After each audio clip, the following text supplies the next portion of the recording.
What is up, gamers? Okay, so we're doing some big important story stuff. We gotta talk to Mr. Herschel Goldstein. He's gonna give us a super powerful, ultimate, mega, ultra, super amazing, cool, chocolate covered attack. But to be honest, folks, I'm procrastinating super fucking hard today.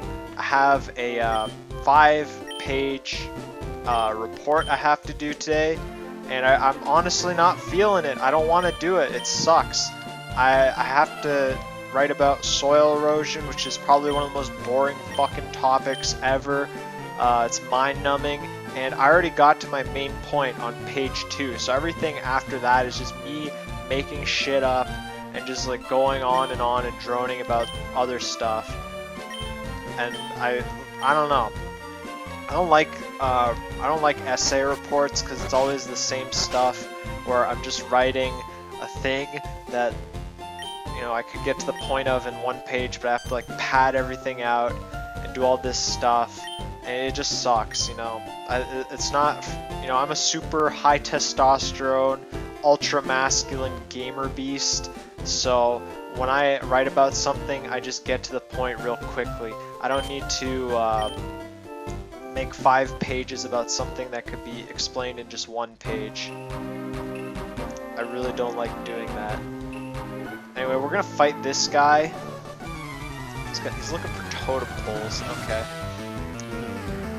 Now, I believe a friend of mine told me about some kind of study or essay or something to that nature about how... oh, he doesn't have levitate. Where women speak more words per minute on average than men do, and obviously there are some guys who speak a lot of words and some women who speak less, but like as an average, men kind of talk slower and write less words. Basically the whole point of it is that, you know, if you look at a man's like writing and stuff, he'll get to the point a lot quicker and spend less words to explain something, versus a woman who is just going to, you know, write 5 you know, sentences in a paragraph, and 3 of those sentences are just going to be the same thing, phrased a little differently. I think I literally had, you know, an experience with that when I was in elementary school. There was this girl, a classmate sitting next to me, and like I looked at her her little thing she was writing for the homework or whatever, and it was like she had I don't even remember what it was. Okay, I mean I was 10 years old. That was ages ago, so I don't have the most fresh memory of that. Okay, but I just remember this girl. She wrote like the same sentence a bunch of times, and I was like confused. I was like, what the hell is this? This is like, it blew my mind, because I was like, what is this shit? This isn't even like anything. This is just, you know, what do you call it? Vein jangling filler words. Like you're just trying to pad something out. Over there is a fossil. Most fossil Pokemon suck. We already got the best fossil, which is Aerodactyl, so who gives a shit about these? And what really struck me was this girl was supposedly like one of the, what do you call it, top students or something like that. Like she was doing really good for her marks and stuff. And I'm looking at this and I'm like, what the fuck? This isn't even like that good. Why is she doing so well in school?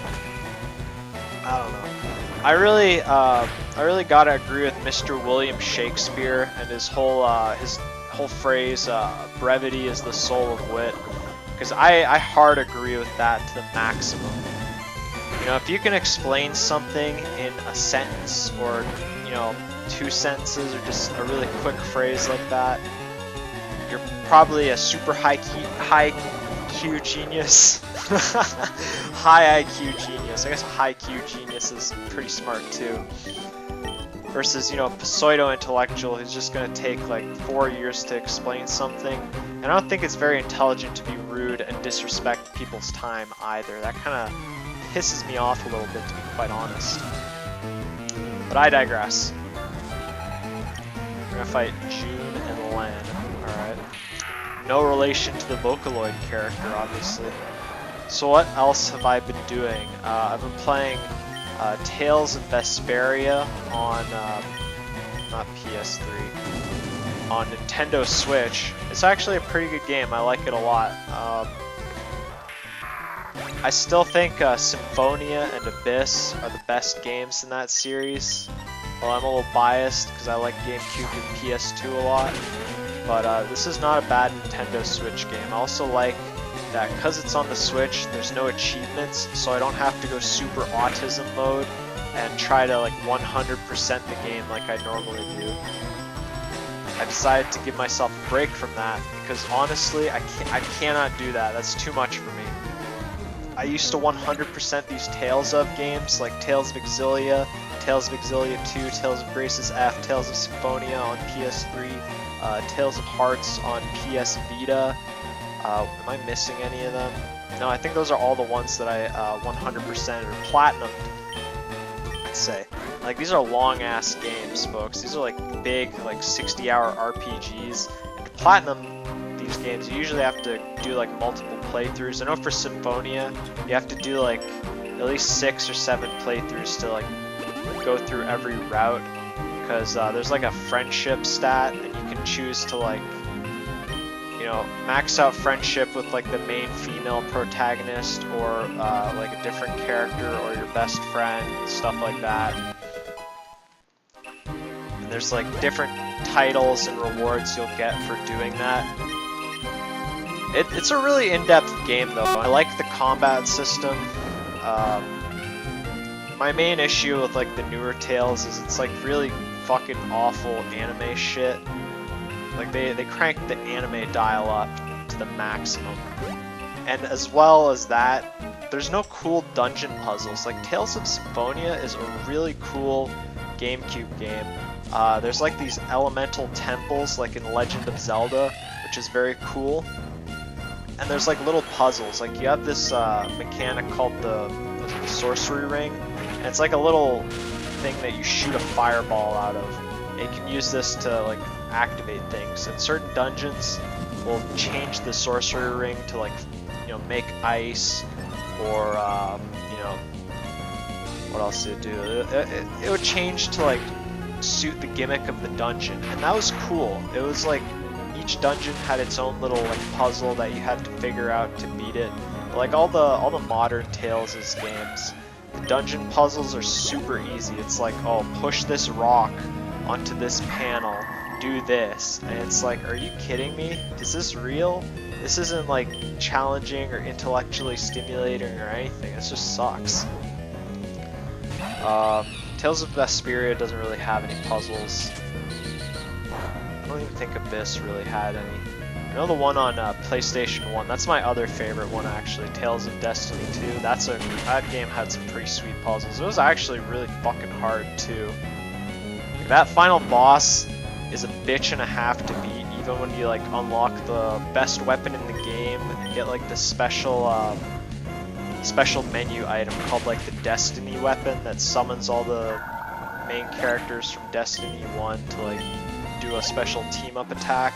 It has like a half-hour cooldown, so like you can only use it on really serious battles. It was sweet though. I think this takes me back. Yeah, well, I don't know if I could go and heal. Don't bother. You're just gonna walk through a bunch of grass and take way too long. Tales of Destiny 2 on PlayStation, that was a cool fucking game. I don't know, I just like a lot of these like 2D action RPGs. They're pretty fucking cool. Like Terranigma, that's a really base game. Alundra's pretty good too. That's PlayStation. It's kind of like a rip-off of Zelda, but I like Zelda. 2D Zeldas are really cool. Like Minish Cap, that's a good game, man. Minish Cap. I'm trying to do the Italian thing, you know, where they're like, now that's a spicy meatball. That was a good ass game back in the day. Really love that one. It's pretty challenging. I liked all the different dungeons. They were really memorable. You had that one dungeon where you like shrink down. I don't know what attack to do. And Link has to fight like a giant version of an Octorok. The Sky Dungeon was pretty good. The final dungeon was really hard too. Had some pretty tough parts where you had to fight like all the Dark Knights in like succession, and the final boss was pretty brutal too. There was the Volcano Dungeon, which was really cool. The Graveyard level and like the Temple area was pretty good. The Legend of Zelda has a lot of really cool and memorable dungeons, which is why Breath of the Wild kind of disappointed me when it dropped the ball with the shrines. Like, they're just puzzle rooms. They don't have any unique layout either.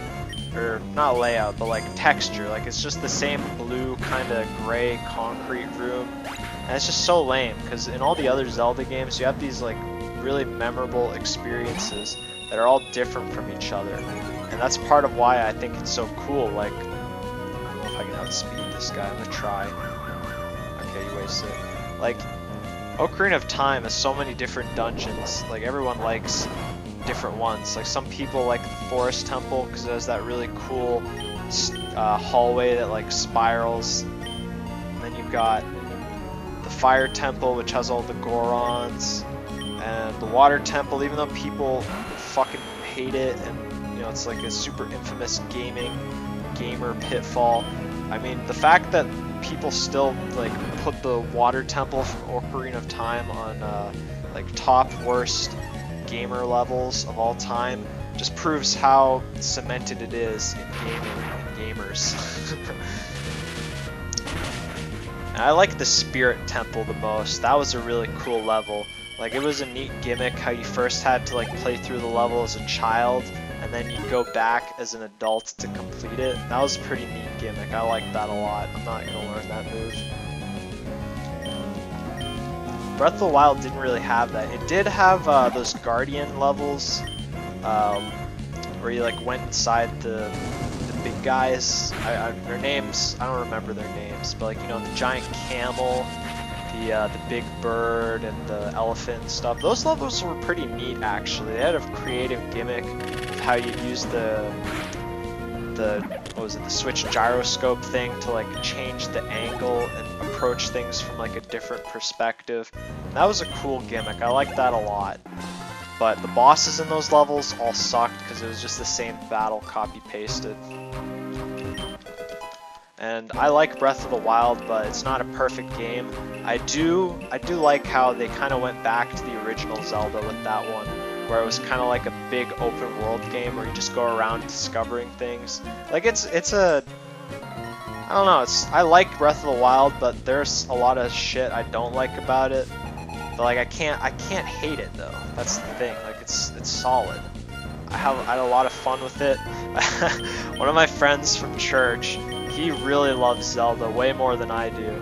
And he was telling me about how he just deleted his Breath of the Wild save file and is gonna do another 100% run with like a fresh file. Like, Breath of the Wild is just his favorite game of all time. It's pretty cool. But he was saying like, you know, oh yeah, I've been staying up a little late past my bedtime too, like up till 3 in the morning, man. And you know, I've been playing Breath of the Wild. You know, I'm trying to do a new file, and my wife isn't too happy about that. And then I just kind of glance back at his wife, and she's got like a little kids with her, and she's like, yeah. She just looks like really tired and annoyed.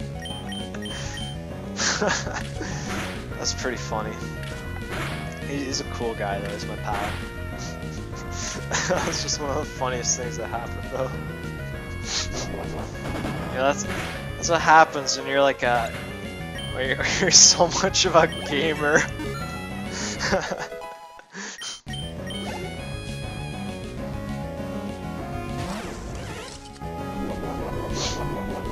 Alright. Sorry, I just laughed. I was laughing really hard at that.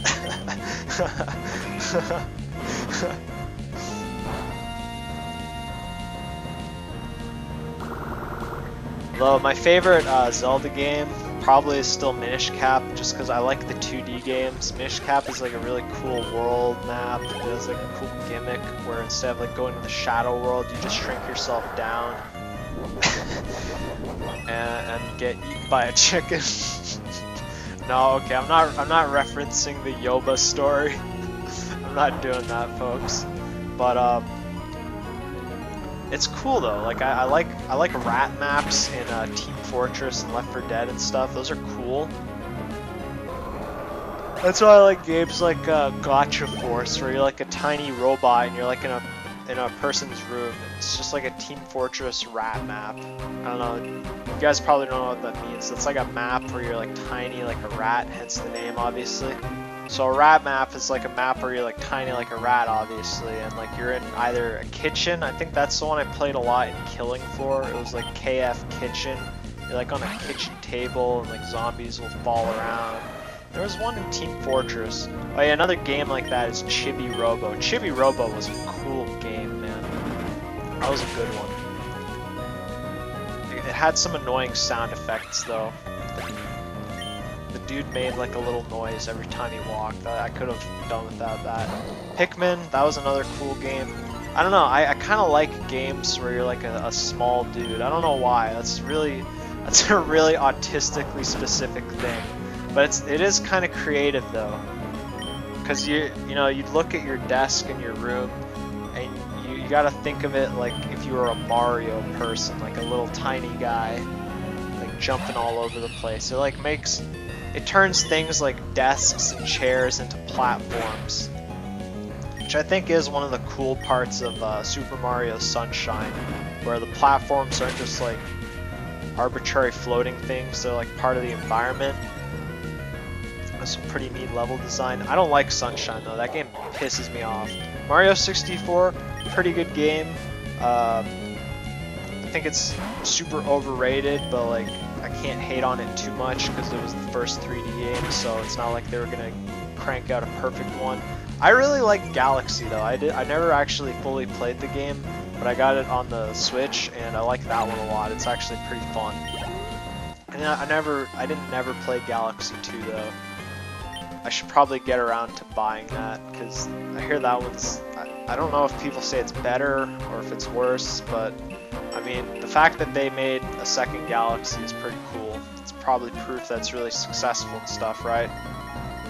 So yeah, I kind of like those rat games, I guess is what you'd call them, just because that's kind of cool that they make the platforms like out of just everyday stuff.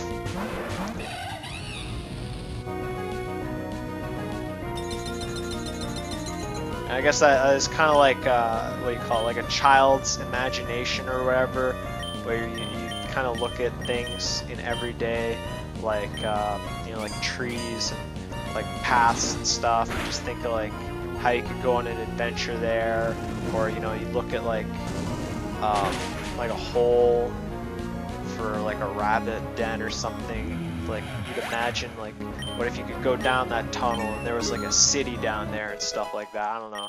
That's kind of like the random shit I'd think about when I was a little kid. Maybe that's not normal. Maybe I'm like a fucked up retard or something. But it's kind of like what I'd get up to.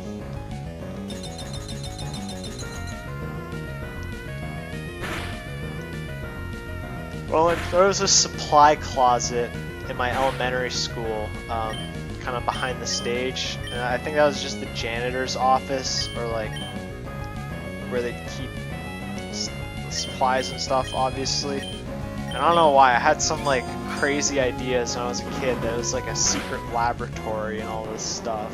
And like I was always like trying to sneak in there and figure out what was going on and stuff. And I don't think I ever actually got to open that room, so I never found out what it was. But I'm pretty sure it was just Janny's little like break room or something. But for some reason, I thought it was like way more bigger and important than it actually was. I don't know, that's just what kids do though. They have pretty active imaginations.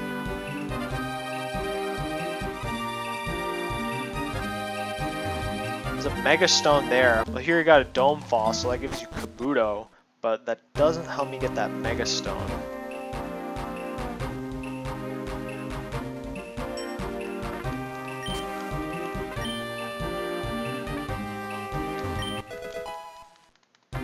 I'll get it later and I'll show you guys what it is.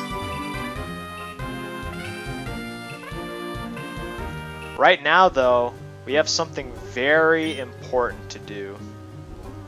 We gotta fight this old bitch.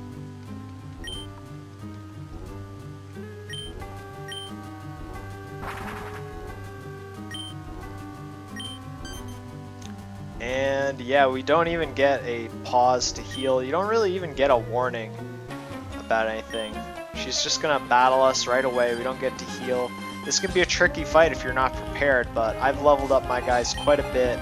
I have some powerful dudes on my team now. Doug Walker can hopefully do a bit of damage and lay into this hoe.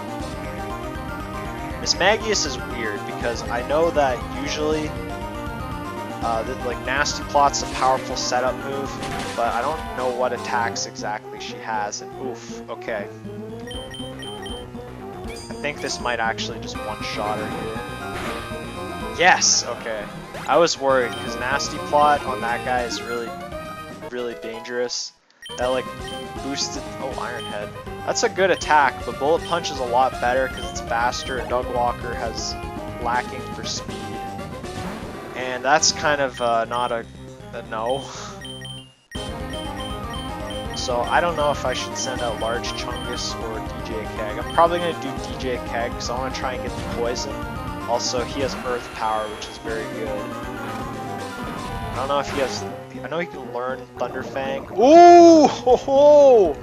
Dude, I am just counting on everything to go right, and it is. That is, you know, that's a good feeling. I don't know about you guys. Hopefully we can kill this guy in one go, because otherwise she's just gonna full. Oh, I don't know though. She might die at the end of the turn from poison. So let's see what happens. Yeah. Oh, we did it, gamers. That's 2 down. That's fucking teamwork, boys. Sigilith. That dude is psychic type, so I don't know. Let's call in Eggy.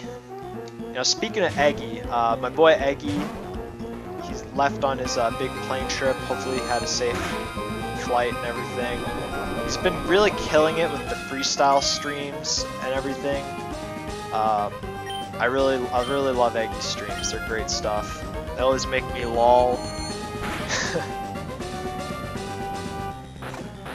I don't know. Eggy's a cool guy. He's really nice. He's really talented. He's really autistic too, which is cool. You know, the Eggy streams, I like them because they're like autistic friendly. You know, everyone there is kind of a spurg, and it's alright. It's cool. So we're just gonna crunch down the Sigilith. So that's half of her team dead. You haven't healed yet. That's very good. Drapion. Okay. I think he's Dark Poison? I don't remember. I know if he's purple, it's probably Poison. Color coding in Pokemon is kind of stupid these days.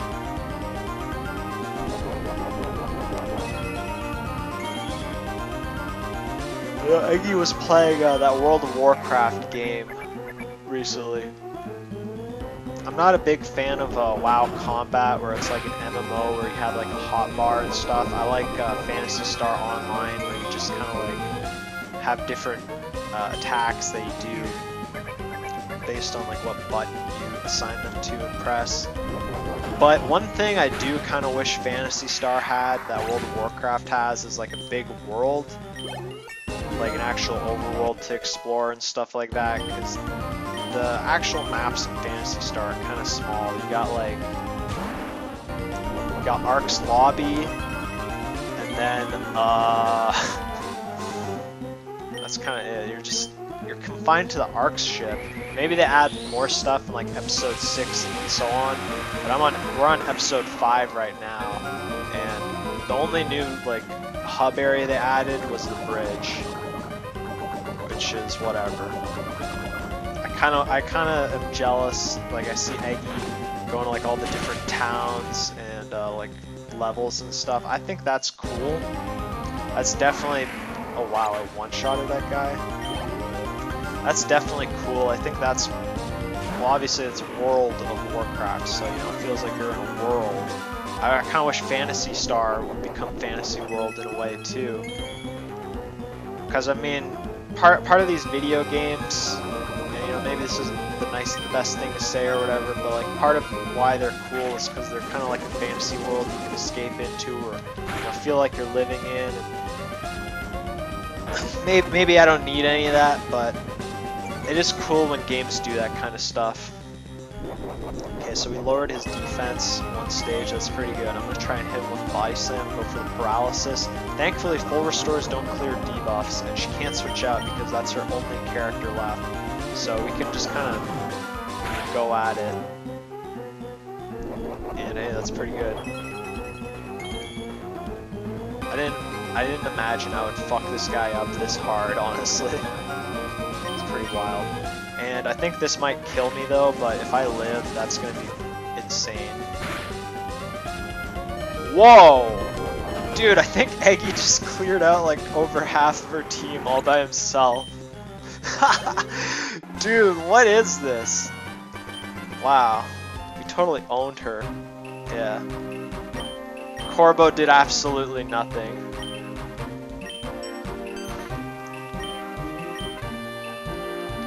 Yeah, why does she know that special move from Herschel Goldstein? Were they perhaps lovers at one point? Or siblings? Or sibling lovers? Oh. Hopefully not, that's kind of fucked up for a children's game. So he just blew up this tablet, now it's like gonna be all magically energized and stuff. I don't know what's gonna happen though. Okay. And Herschel, you kind of showed up a little late. What's up, man? Okay, so what's gonna happen here is we're basically gonna gear up for the final sort of end game. The Alakazam is gonna teleport us to all three of the main Elder bosses, and we're just gonna have a big final rematch against them. And after all three of them are defeated, we have another rematch against the old bitch herself, and probably gonna kick her ass even harder than we did before. But you know, I'm just gonna probably cut this after this part. So we're gonna go to all three of the main sort of tablets we were earlier in the game. And we don't have to backtrack because it's just gonna teleport us straight to the boss fight, which is pretty good. But before I cut this episode, I wanted to show you guys that Mega Stone that I missed. Considering the time and effort I went to finding this better be worth it. Salamence Sight, that is actually a pretty good item. Unfortunately, we don't have a Salamence. Anyway, gamers, we are going to fight all three of the main Elder bosses next episode. It's going to be a big old boss rush. So stay tuned, stay safe, and catch you gamers later.